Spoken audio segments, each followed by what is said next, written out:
A streetlight in Yonkers hangs like a low moon over a 1970s Ford sedan. Inside, a paper bag. In it, a .44 caliber revolver. Detectives wait in the dark. 10 days earlier, a late-night shooting in Brooklyn left a parking ticket on the windshield of a car at a fire hydrant. That ticket led here. One plate number, one address, one name. Doors crack open. Footfalls on concrete. A man reaches for the door handle. Badges flash. He freezes, hands up.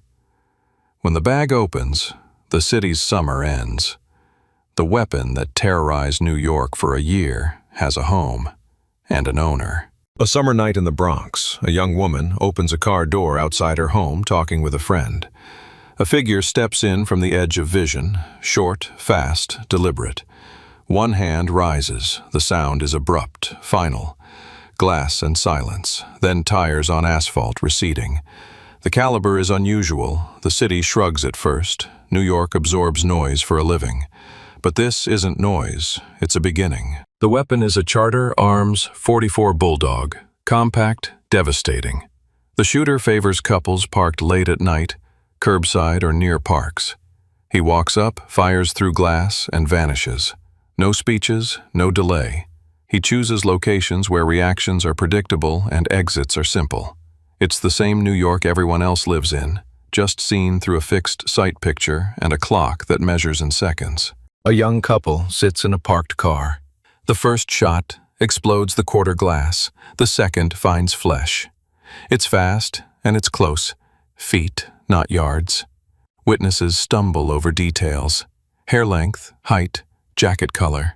The shooter's advantage is speed and ordinariness. He wears the night like a uniform. A couple leaves a movie and parks near a train. The first round cracks like a bat against a fence. This time, ballistics begin to pattern. The same caliber, the same tool marks, the same signature in metal. 2 burrows, 1 weapon's handwriting. The city moves from random to organized. Task force, tip lines, composite sketches. Fear learns the train schedule. On a quiet walk home, a student turns into a block lined with brick and winter trees. A single report. No witnesses, no argument. Ballistics lock it. The same revolver sings the same note. New York's headlines find a name before the killer writes it himself. The .44 caliber killer. All it needs now is a voice. The Bronx again. 2 people in a parked car. Late. Shots fired. Nearby, detectives find an envelope addressed to New York City Police Department, Captain Borelli. Inside, block letters, spelling out a name that sticks to the city's throat. Son of Sam. The letter is rambling, theatrical, and meticulous. The killer has given himself a brand and a stage. New York changes its posture. Couples stop parking on lovers' lanes. Haircuts change to dodge a profile. Patrol cars double up around parks. Media feeds the loop. Drawings, maps, theories, tip lines saturate. From the credible to the unhinged. The killer has what he wanted, oxygen. He can read his own myth over breakfast. A letter lands at a newspaper office addressed to a columnist. Hello from the gutters of New York City, it begins, equal parts poetry and threat. The writer toys with phrases, signs off with Son of Sam, and demands attention. It works. The city is now an open-air stage, and the killer is performing for a crowd of millions. A club lets out. A couple sits in a car to talk where the street is quiet. The first flash is a shock, the second is comprehension. They live, but the pattern tightens. Late, curbside, couples, fast exit. The shooter's confidence is the city's insomnia. July is coming, and July will be loud. Brooklyn, around 2 a.m. A couple sits in a parked car by a hydrant. An officer on routine patrol writes a ticket and moves on. Minutes later, shots tear the block open. Witnesses catch fragments. A man, a car, a street lamp. And the chaos scrambles memory. But the ticket doesn't forget. It waits under a wiper blade for morning. At sunrise, detectives flip the ticket stack from Bath Beach. One plate leads to a Yonkers address. They make calls. Yonkers PD has history on the name. Strange letters, angry neighbors, a man obsessed with a nearby family named Carr, Sam Carr. The coincidence isn't a coincidence. A surveillance team sets up. The trap is now just about patience. The man walks out to the car. Detectives step in from angles you don't see until you're trapped. Police! Don't move! He freezes. The paper bag on the seat holds the .44. In the glove box, letters, maps, pieces of a private theater that's about to close. When asked his name, he gives it. When asked who he is, the response is almost casual. I'm Sam. The summer ends under dull orange light. Interview rooms are built for patience. He talks about compulsion, about voices, about a neighbor's dog, about a name he gave himself to make the city say it back. He signs statements tying himself to the shootings. The theater meets brick walls, ballistics, the gun, the letters, the parking ticket. The story is loud, but the proof is louder. 6 murdered, 7 wounded across a year. They were friends, students, workers, people who trusted routine and curbside conversations. The case writes their names into the city's archive. They share a pattern only because someone imposed one. In court filings, they are lines on a list.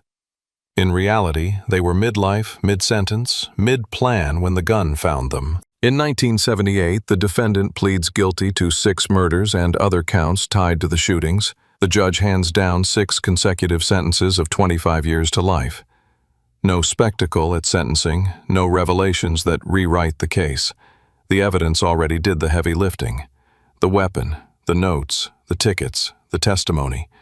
The city exhales, not because it understands him, but because it no longer has to. The pattern that held. Approach on foot to reduce noise and control angles. Fire through glass at close range to minimize reaction time. Choose late-night curbside spots with simple exits. Keep moving burrows to scramble patrol coverage. The weapon was a constant. The timing was a constant. The exits were planned. That's why fear spread, because routine itself seemed lethal. The pattern that held. The letters mattered more than his fantasies. They reset the story every time he mailed one. They made police juggle investigation with public messaging. They made tabloids roar.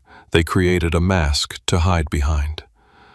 Strip away the theater and you're left with a simple truth. The handwriting didn't kill anyone. The revolver did. It didn't end with a profile or a psychic or a rooftop stakeout. It ended because a patrol officer wrote a ticket and detectives followed the paper.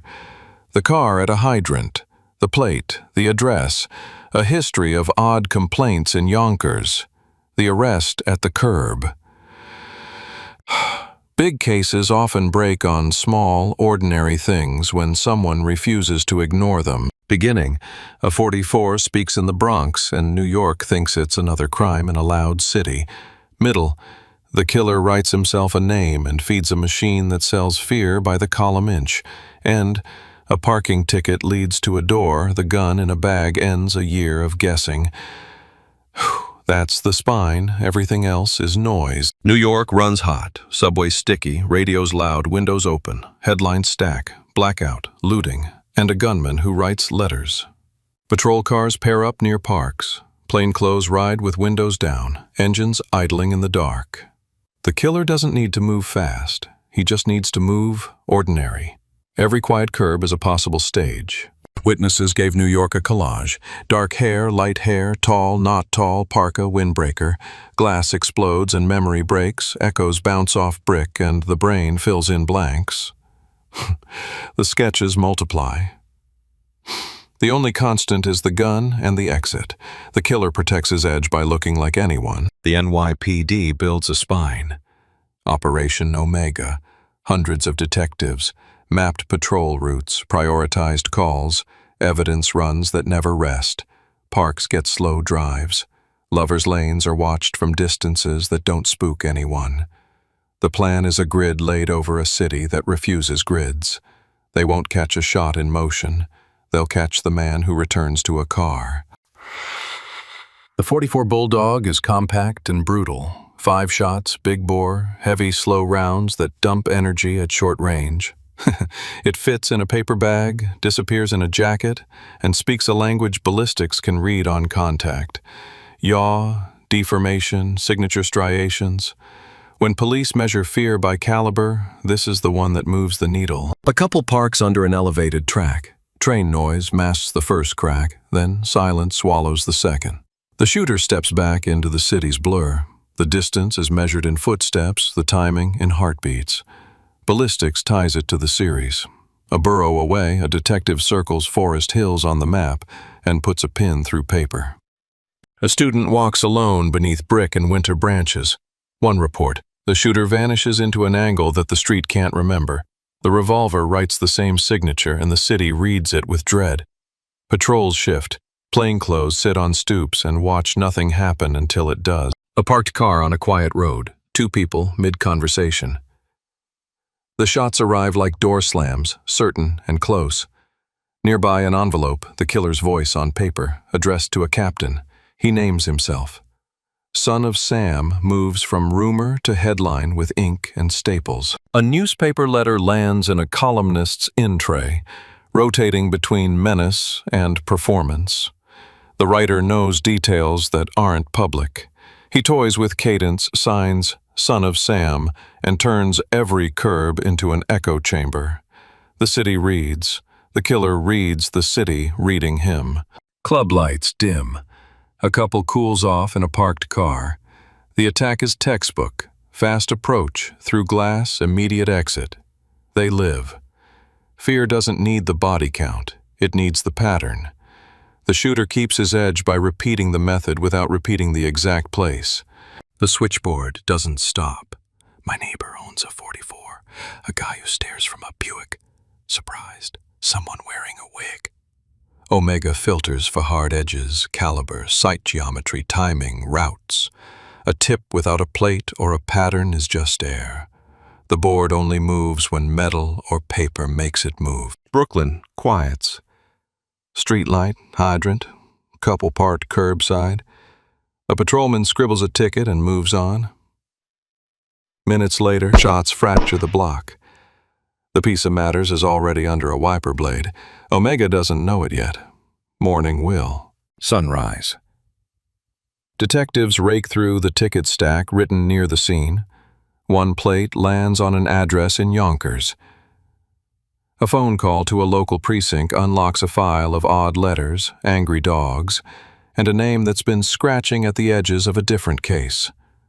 The circle shrinks to one building, one curb. Hours stretch. A plain sedan with 2 detectives chills half a block down. Another unit sits around the corner. The target's car, a Ford that matches the plate. No movement. Stakeouts are made of patience and quietly correct S's. When he steps outside, the curb closes around him. Plain clothes step out with a practiced geometry. Angles, distance, voice. Police! Don't move! Hands rise. The paper bag holds a .44 revolver. The glove box holds letters. The words people read in fear now sit in evidence sleeves. The summer gives up its author. The name attaches to the pattern.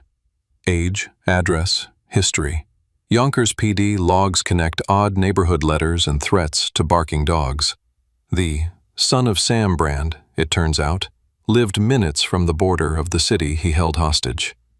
The .44 and the notes will do the heavy lifting in court. Test fires in a tank, bullets under a microscope.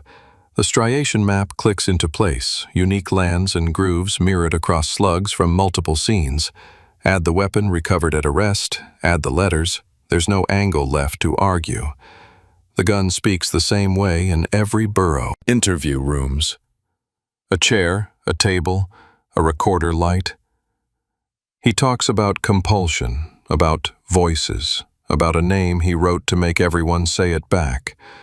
Whether the claims are theater or symptom, the documents remain. The gun, The letters, the tickets, the slugs. The case doesn't ask why to lock the door. It proves who. He pleads guilty. 6 murders. Other counts for the wounded. Sentences stack. 6 consecutive terms of 25 years to life. The courtroom doesn't change the narrative. The investigation did that already. New York resets its nights. Lovers' lanes empty less. Patrols relax by inches. What worked? Compact 44 close-range glass as entry. Late-night couples, static targets, fast exits, ordinary posture, walk up, walk away. What broke him? A parking ticket, letters that tied him to scenes, a recovered weapon that wrote the same signature everywhere it spoke. Random wasn't random. It was a system. Systems leave trails. Beginning, a curb in the Bronx. Middle, a name mailed to the city and read by millions. End, a Yonkers curb, a paper bag, a gun that matches every set of striations that mattered. The arc is tight. Approach, fire, exit, until a ticket interrupts the loop. The case closes not because the city understood him, but because it followed the paper and the metal where they led. The curbside arrest was the end of the hunt. The car was the beginning of proof. On the front seat, a brown paper bag with a .44 Bulldog revolver. In the glove box, letters and envelopes. In the trunk, road maps with routes drawn in pen. Dates circled that matched the nights New York lost sleep. No speeches needed. Metal, paper, ink. Each piece slots into place. Search warrant in hand, detectives move room to room. Drawers hold notebooks, stray envelopes, clippings about the shootings, calendar pages with late hours boxed in ink. No mystique on the walls, just ordinary clutter with a few deliberate stacks. They bag everything that talks in paper. The workflow that cracked it looks simple because it is. After the Brooklyn shooting, supervisors pull every ticket written near the scene. One plate leads to Yonkers. Yonkers PD has a folder with complaints and letters tied to the same name. The plate is the spine. Everything else hangs from it. Comparison microscopes don't care about headlines. They care about scars. Test fires from the recovered .44 sit beside bullets from earlier scenes.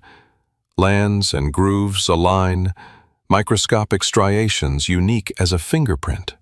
Tool marks on ejected cartridges repeat the same tiny story. The revolver doesn't eject, but its cylinder leaves its own mechanical handwriting. The lab calls it. The case tightens. Before the ticket broke it, Omega tried to force the shooter's hand. Decoy pairs sat in parked cars at known hours. Plainclothes units drifted in loops around park edges. The logic was cold, make every curb feel like a trap. It didn't snare him, but the pressure kept him on schedule and in sight of the mistake he would make, parking illegal at a hydrant on the wrong night. The letters were block printed, thick strokes, certain misspellings repeated, punctuation habits that felt personal. Forensic linguists mapped quirks, how he broke lines, the rhythm of his threats, the theatrical turns of phrase. No single quirk convicts a writer. Together with the gun and the ticket, they stop being quirks. They become corroboration. Editors faced a tactical choice. Publish the letter and feed the panic, or hold details to protect the case. Portions were released with care. Portions were kept for proof of authorship checks.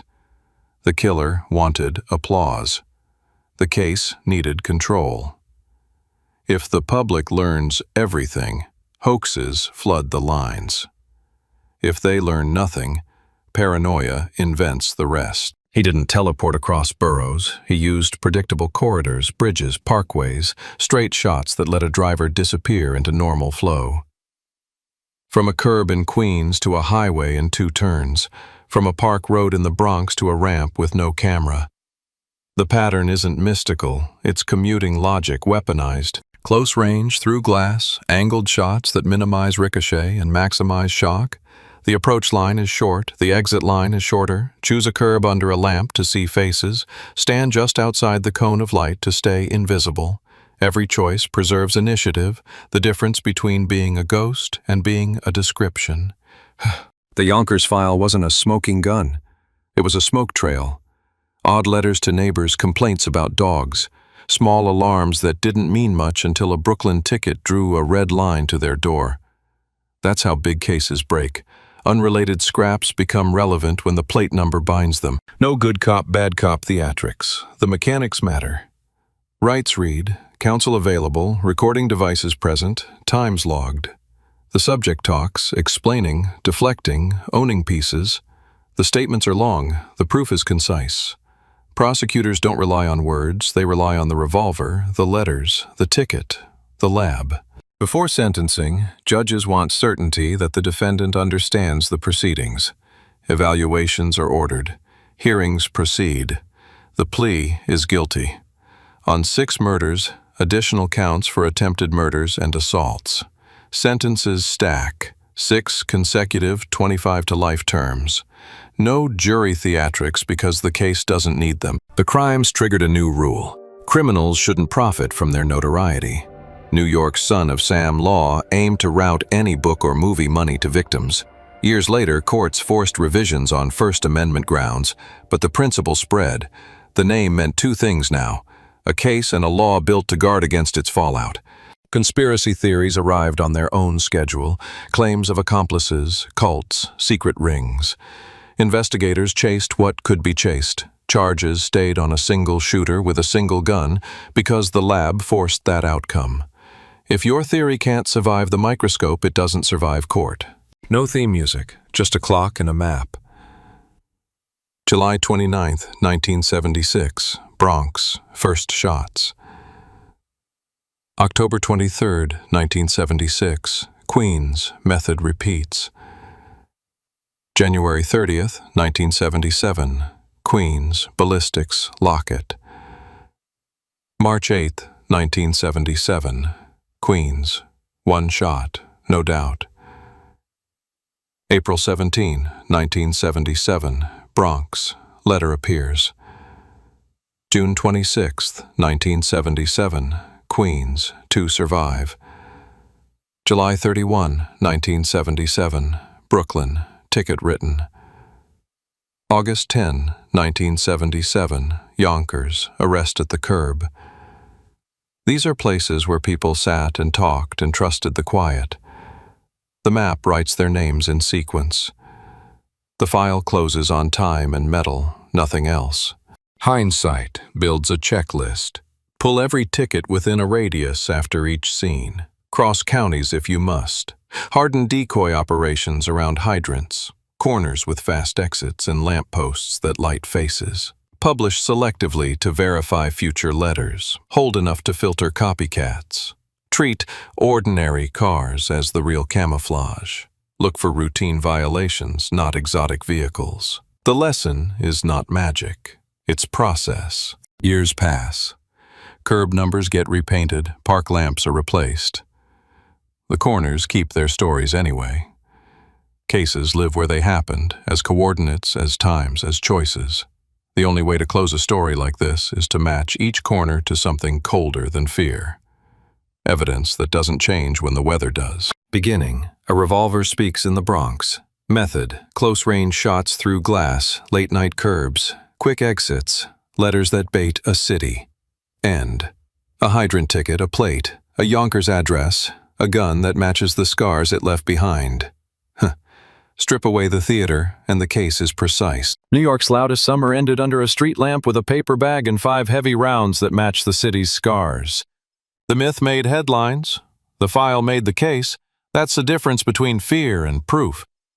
If you want more cases told this way, clean timelines, tight evidence, zero fluff, lock in.